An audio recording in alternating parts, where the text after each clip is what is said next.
just okay, yeah, I went under arrow keys.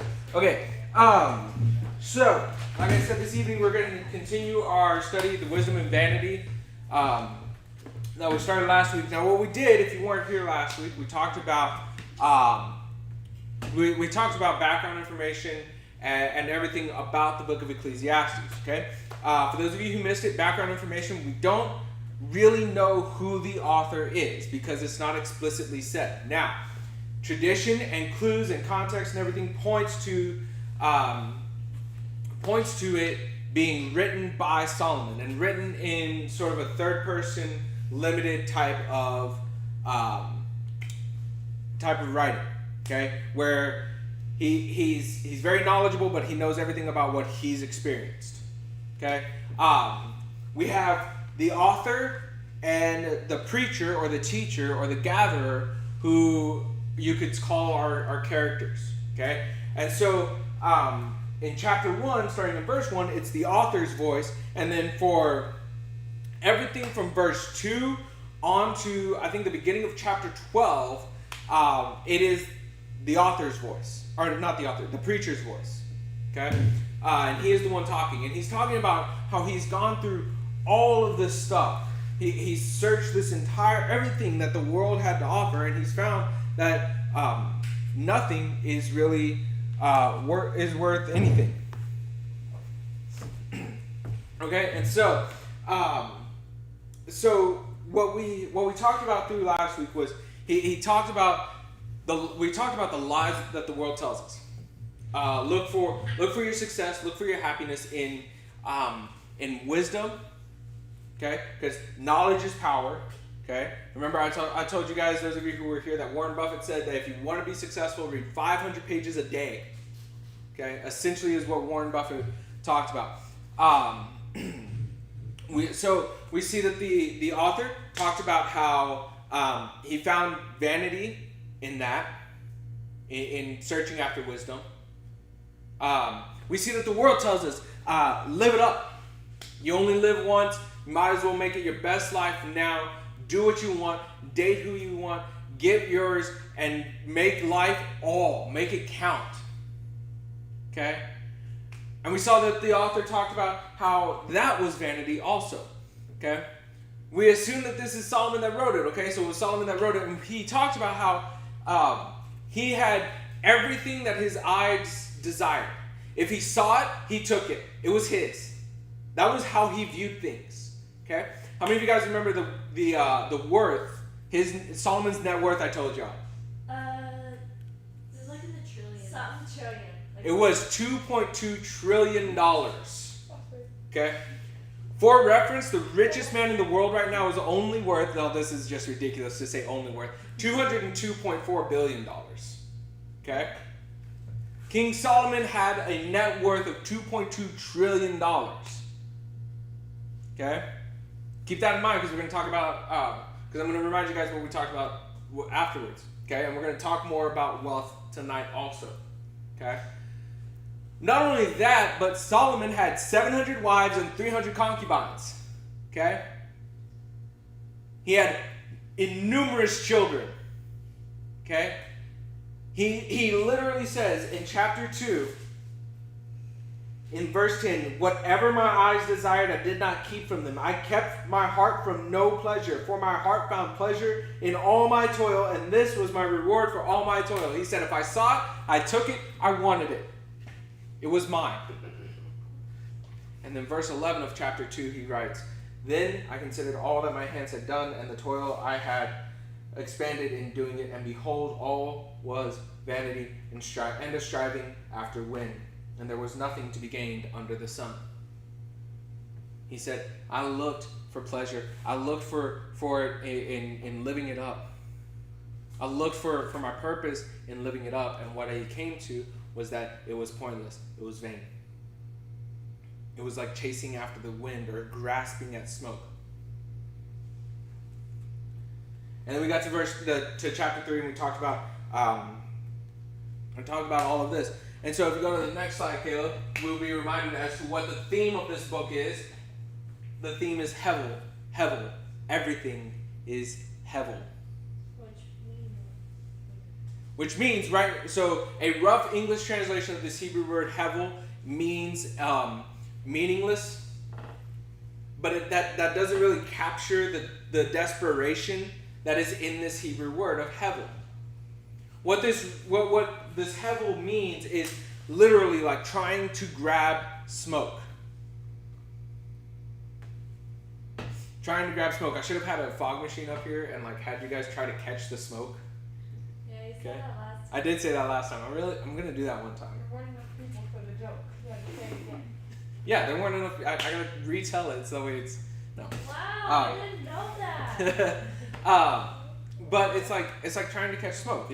No matter how tight of a grip you might think you have on it, you'll never have it. That's why the author also, so often whenever we see that he says that it was all vanity, he also says, and a striving after wind, chasing after nothing, trying to catch nothing. So it's pointless trying to catch nothing. Yeah, but it's like, it's so much like deeper than just like, well, it's pointless. Like, it's not only pointless, it's impossible. Like you can't ever run and catch up to the wind and catch it.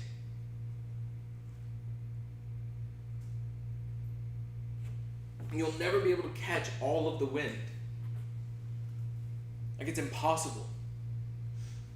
And so the author is saying that in these things of the world, what we're seeing is that finding our joy, finding our purpose is impossible. And so in the second half of, or in the middle of chapter 3, he talks about how we find our purpose and where we find it. We find it in the God-given task. We find it in honoring God. We find it in God. And so now go ahead and go to the next slide, Caleb. We're going to go into chapters 4. Vanity of vanities, says the preacher. Vanity of vanities, all is vanity. This is a key verse of the whole book. Chapter 4? We're going to chapter 4? Yeah, we're going to chapter 4. Okay, this is verse 2. This is the second verse of the entire book, and he says, vanity of vanities, basically saying all life is pointless. All life is vain. Verse 2. Okay, that's chapter 1. Oh. Yeah, don't worry about it. Yeah. Okay, so that's the review. All right, go ahead and go to the next slide. So tonight we'll be in chapters 4 through 6 in Ecclesiastes. Again, we're not going to read through the whole chapters. It's a lot, and it's very heavy stuff. Okay, so we're going to read a few key verses through chapters 4, 5, and 6, and we're going to talk about all of that. Okay, so let's get into it. So starting in verse 1 of Ecclesiastes chapter 4, it says, "Again I saw all the oppressions that are done under the sun, and behold the tears of the oppressed, and they had no one to comfort them. On the side of their oppressors there was power, and there was no one to comfort them. And I thought the dead who are already dead more fortunate than the living who are still alive. But better than both is he who has not yet been and has not seen the evil deeds that are done under the sun." Okay, so these first 3 verses are very depressing. How many of you guys understand what the author is saying here? What's he saying, Veronica? He's like, I don't know what verse it's like, but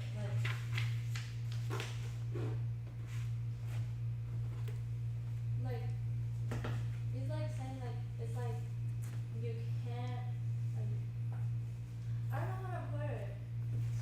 Like, I image it and I know what it is, but I don't know what verse to say. What you got, Maya? Maybe he's saying that it's happier being dead than alive. Essentially. Yeah. He's saying here in verse 4, or in chapter 4, I saw all the oppressions, all the wickedness in the world. Okay? All this wickedness that is done in the world, I saw it. And I thought to myself, no one is there, no one is on the side of the weak, no one is helping them. On the side of their oppressors there was power, and there was no one to comfort them. And I thought the dead who are already dead more fortunate than the living who are still alive.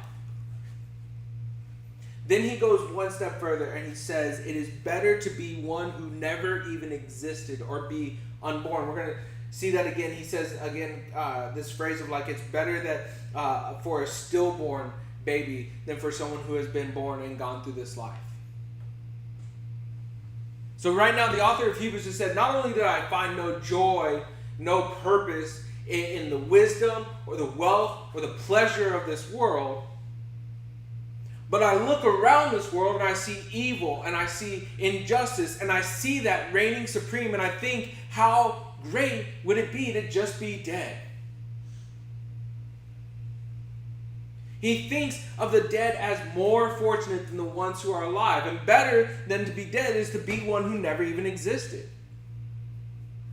who hasn't seen the world, who hasn't dealt with all of this.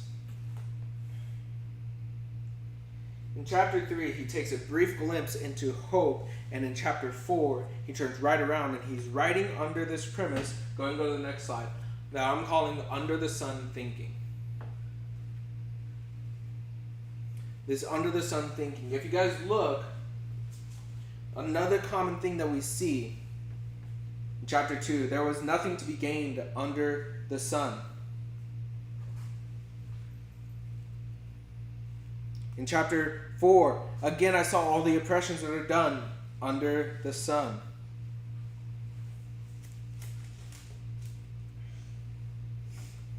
Let's see, what else was it that he talked about it being under the sun?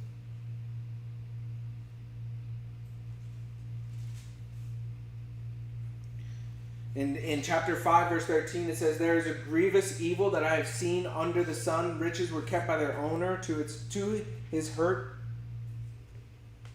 Chapter 7 of verse 4, again I saw vanity under the sun.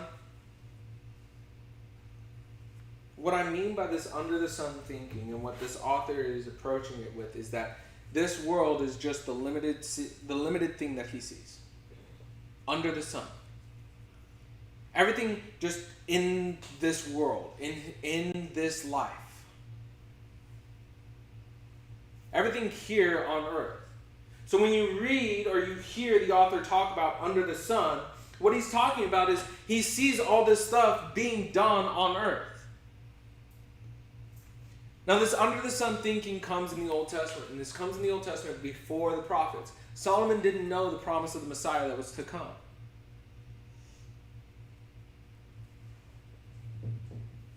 Solomon was unaware of the eternity that would be awaiting.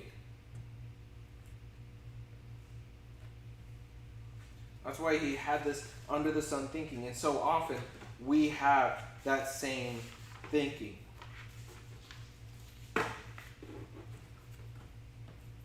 We think, oh, well, look at this person. That's so unfair. God, why can I not have this? Why can I not do that? And we limit ourselves to this idea of under the sun thinking, in that, everything that matters is just everything that we see on this earth.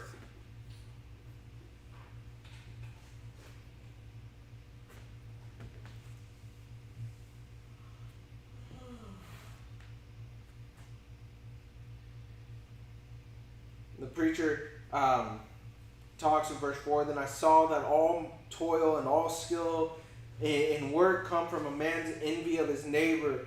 This also is vanity and a striving after the wind. Hey, Wayne, you ever go cut your grass after your neighbor cuts his grass? No? Anybody else ever see your dad or another family member go out, cut their grass after somebody else has cut their grass? Yeah. Yeah?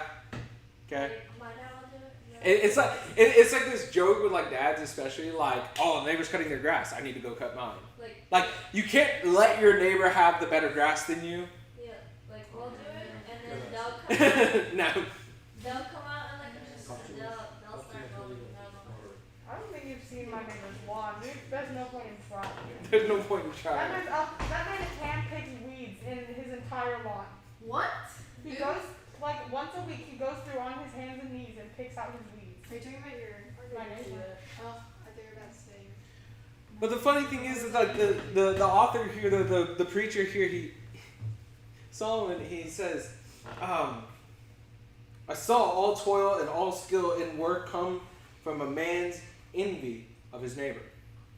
He's saying all this hard work that people put forward comes from an envy, from a jealous type of energy for their neighbor. Gotta be better.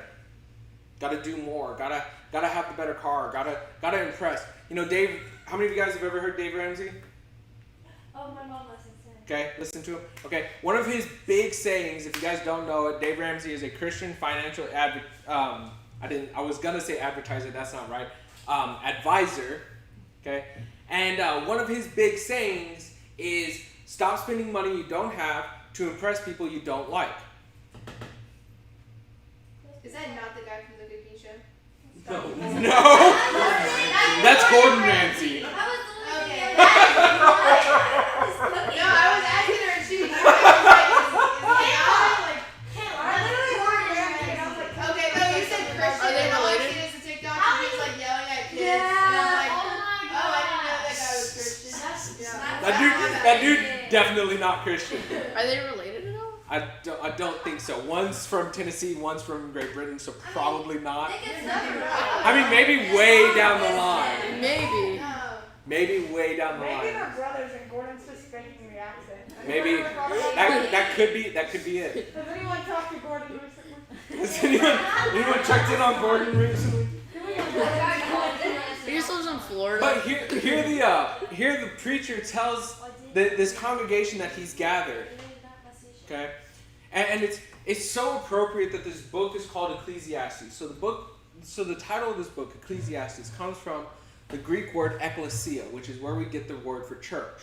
But quite literally translated, it means the called out ones. So these are the ones that are being called out, and they've been gathered together by this preacher to be told all this wisdom. And this preacher is telling this congregation, he says, all work stems from envy of their neighbor, and it's all vain. Now, again, my disclaimer. Do not hear me tell you that you don't have to go to work, that you don't have to earn money, and that you don't have to do your schoolwork. That's not what I am saying. Okay? What the preacher is saying here is that for these to be the main focus, that we have to understand where these things belong. That's why in chapter 3, he talks about how there is a time for everything. There is a time to focus on your schoolwork, and there is a time to not. Currently, right now, not the time to focus on your schoolwork. When you get home, absolutely focus on your schoolwork. When you're in class, absolutely focus on your teachers. Okay? But there is a time and a place for everything. And what the preacher here is telling the congregation is understand where these things fall in line. If you're striving after wisdom, if you're making that your sole goal, it's vanity. You're not going to find purpose in it.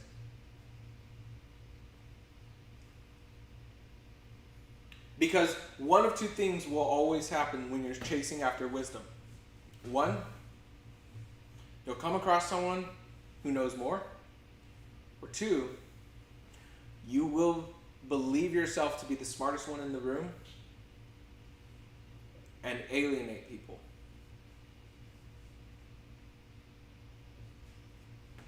I'm not saying that knowledge is not good, and I'm not saying forget your studies because it's pointless. What I am saying is that they should not be the focus of our lives. Pleasure should not be the focus of our lives. We shouldn't be living to please ourselves. We shouldn't be living to do what we want.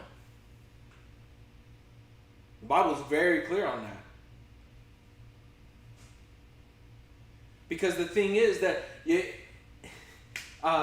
video that I watched when prepping for this study, they talked about, they compared this idea of pleasure as work for the weekend, Monday always comes.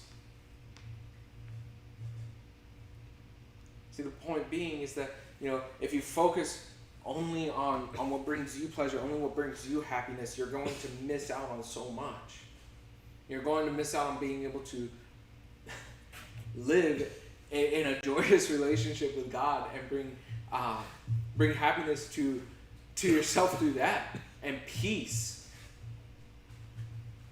When you live after pleasure for only yourself, you're always going to desire more. There's never going to be enough. There's not.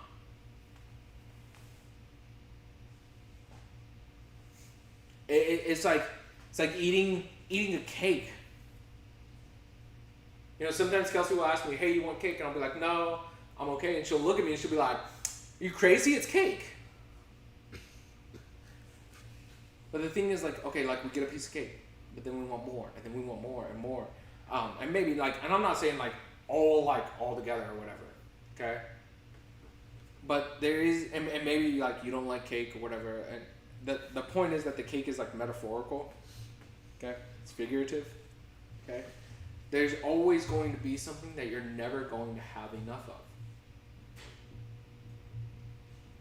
You're always going to be chasing after more.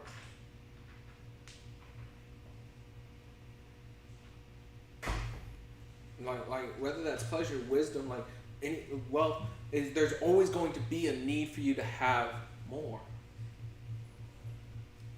There's always going to be a desire for you to want more.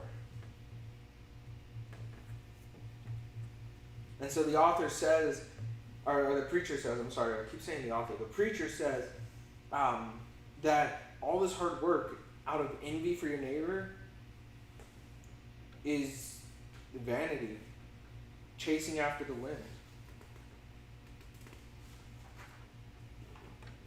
In fact, the preacher even says in verse 5, it says, or in verse 6, I'm sorry, it says, "Better is a handful of quietness than 2 hands full of toil and a striving after wind."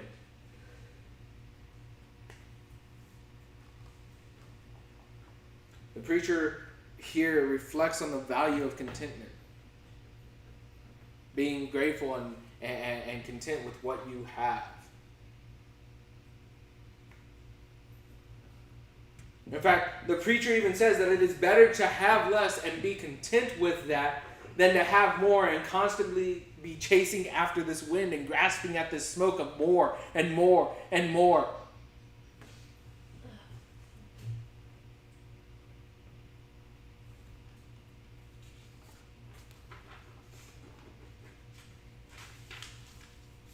Because the point is that chasing after this wind will never fill us up. It will never satisfy us. It will not bring us that true joy, that true peace. That's why in Galatians chapter 6, where Paul talks about the fruit of the Spirit and the works of the flesh, joy and peace are not in the works of the flesh. They're not. Because the flesh will never be content with what it's been given. The flesh always desires more. It is only through the Spirit of God, only through God, that we truly find joy and peace and contentment and self-control. It is only through God's Spirit that we see and we feel that and we experience that. Because it is only God's Spirit that brings true joy and peace, self-control, gentleness, patience, peace, all of that stuff. I said peace twice. But you guys all know the song. Okay? It is God's Spirit that brings that. It cannot be found in the flesh. It cannot be found chasing after these pointless milestones that the world says, "Hey, reach this and you'll find happiness."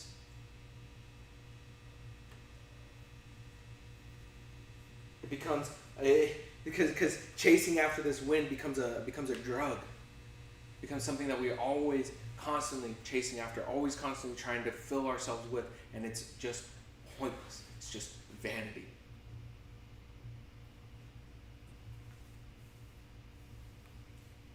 So then we go on to chapter 5. And chapter 5 deals with worship of God, and it deals with wealth. Very first verse of chapter 5 says, "Guard your steps when you go to the house of God. To draw near to listen is better than to offer the sacrifice of fools, for they do not know that they are doing evil."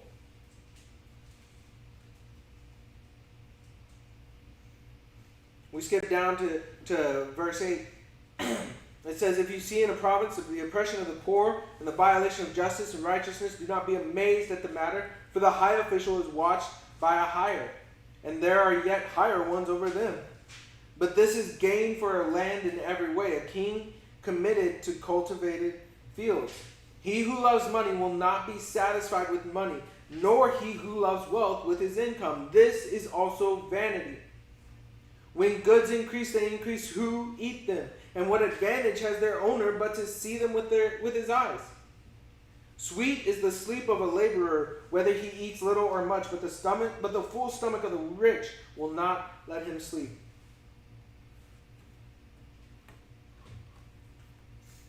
The preacher here tells this group that he's gathered, first off,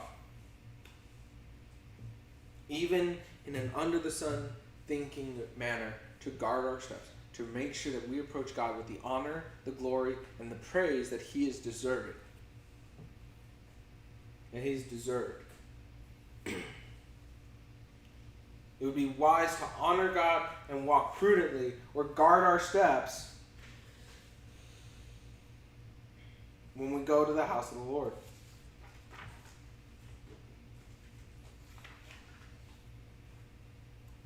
The preacher also talks about draw near to listen, for it is better than to offer the sacrifice of fools. What is the sacrifice of fools? The sacrifice of fools is the hasty speech mentioned in verses like 2 through 7.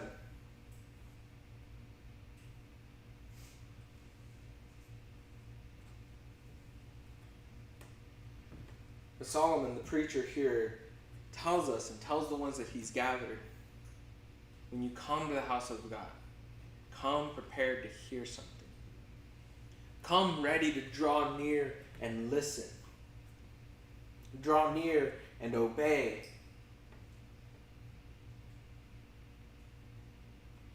In other words, what Solomon is really telling the gatherers here is shut up and listen. Quit talking.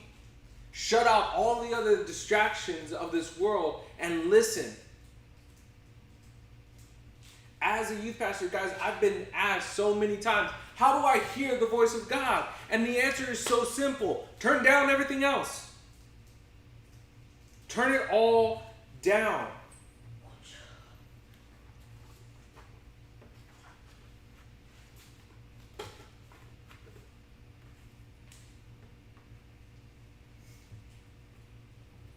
And be ready to have a conversation with God.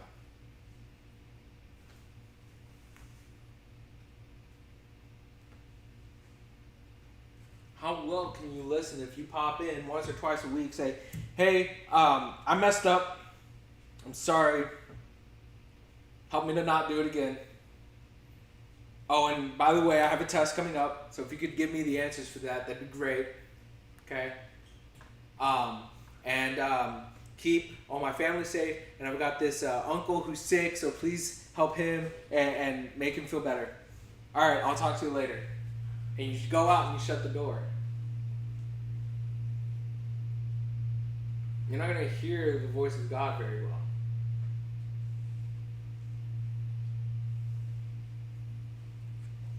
You know the beauty in being able to pray to God and being able to talk directly to Him?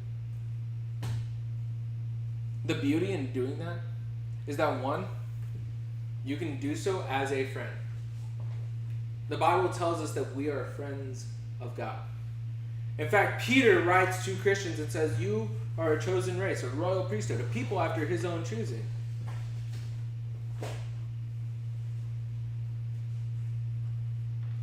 We can go directly to God and talk to Him just as we would talk to anybody else.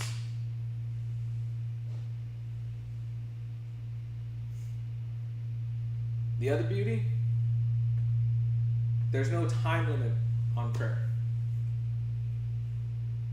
One time Grayson was praying before we all ate dinner, and she goes, it wasn't a very long prayer. And I said, that's okay, sweetheart, it doesn't need to be.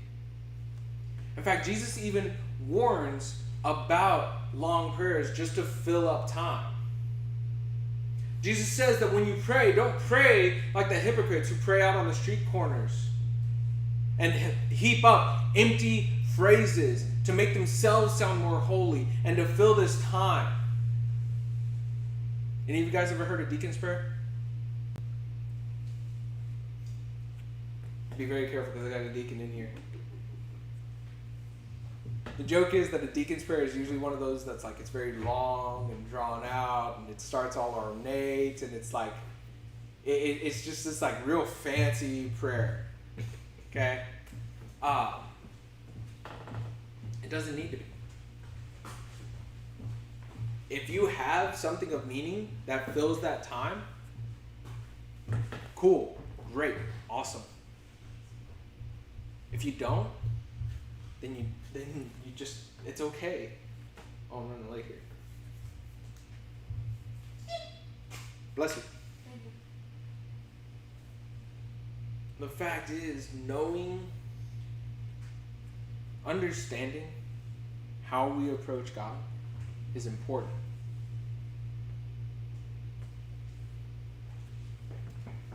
J. Edwin Orr, who was a Bible professor, a hymnal writer, and stuff like that, said this. He said that when one prays in a meeting, for his first 3 minutes, everyone prays with him. Should he continue a second 3 minutes, everybody prays for him, and should he continue a third 3 minutes, everyone prays against him. The point being, guys, you don't have to fill a time limit with God to pray. You don't have to do that. All it takes is a willing, open heart to talk to him and then hear from him. So often we get so wrapped up in the talking that we actually out-talk God. We talk over him and we don't hear his voice, and then we're like, God, why am I not hearing your voice?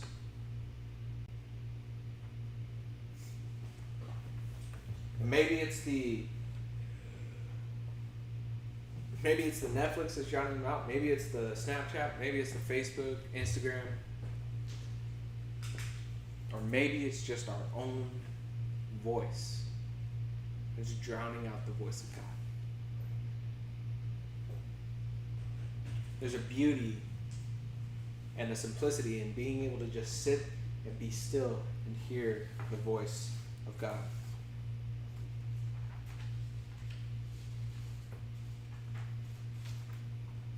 And so then the preacher talks about the vanity of wealth. Go ahead and go to the next slide.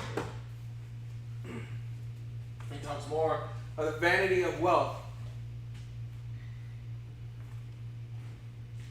Now, this is part of a saying, and the saying goes, whoever dies with the most toys wins. It's a worldly saying, that's a belief.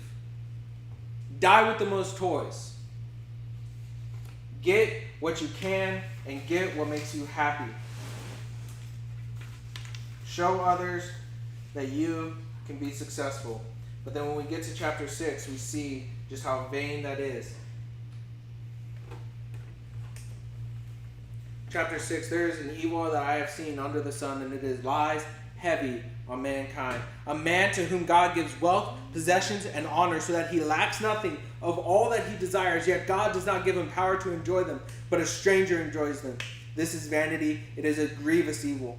If a man fathers 100 children and lives many lives, so that the days of his years are many, but his soul is not satisfied with life's good things, he also has no burial. And he also has no burial. I say that a stillborn child is better off than he. For it comes in vanity and goes in darkness, and in darkness its name is covered. Moreover, it has not seen the sun nor known anything, yet it finds rest rather than he. Even though he should live 1,000 years twice over, yet enjoy no good. Do not all go to the one place? All the toil of man for his mouth, yet his appetite is not satisfied. For what advantage has the wise man over the fool? And what does the poor man have who knows how to conduct himself before the living? Better is the sight of the eyes than the wandering of the appetite. This also is vanity and a striving after the wind. Go to the next slide. The preacher says, the one who dies with the most toys still dies.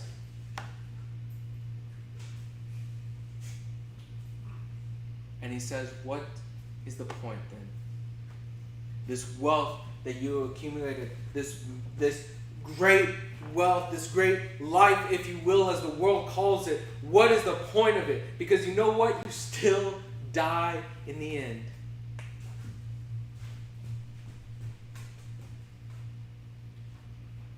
The point being, the preacher here says, to chase after these things of the world that we think will make us happy is pointless. It is meaningless. It is heaven. It is chasing after the wind. But there is a hope coming in verses 7 through 12 where we're going to talk about just this great hope and just this great, amazing thing that the preacher is going to talk about and that the author is going to also highlight. And if you guys haven't picked up on it, there's a song I've played the last couple of weeks. I know some of y'all weren't here last week, but there's a song I've played the last 2 weeks by Phil Wickham, and it's called Till I Found You. And it is literally the theme song to Ecclesiastes. For 6 chapters, this preacher goes on about how wisdom, wealth, pleasure, all these things that we see could bring us pleasure, that could bring us joy in this world, are hevel. They're meaningless. They're chasing after the wind. They're trying to grab fog. It's pointless. And it's impossible. But we're going to discover, starting next week, the beauty of what does bring us that joy. And the great thing that really we should be chasing after. Let's close in prayer. Father God, Lord, we come before you this evening. God, we thank you for the opportunity we can all be here. And God, we thank you for bringing us all together. God, as we close tonight, God, I pray that we continue to keep our focus on what it is that matters, and that is chasing after you. You do not disappoint. You are not impossible for us to catch. You bring us the true joy and peace, God. Be with these students as they go through their week. God, be with them as they have tests. Be with them as they just, in general, just do life and just do school, God. And pray, God, I pray that you be with them and that your Spirit just rain down on them. It's in your Son's name we pray. Amen. Hey guys, if you have time, and if you don't mind, and if it's not already done, we're going to move all the tables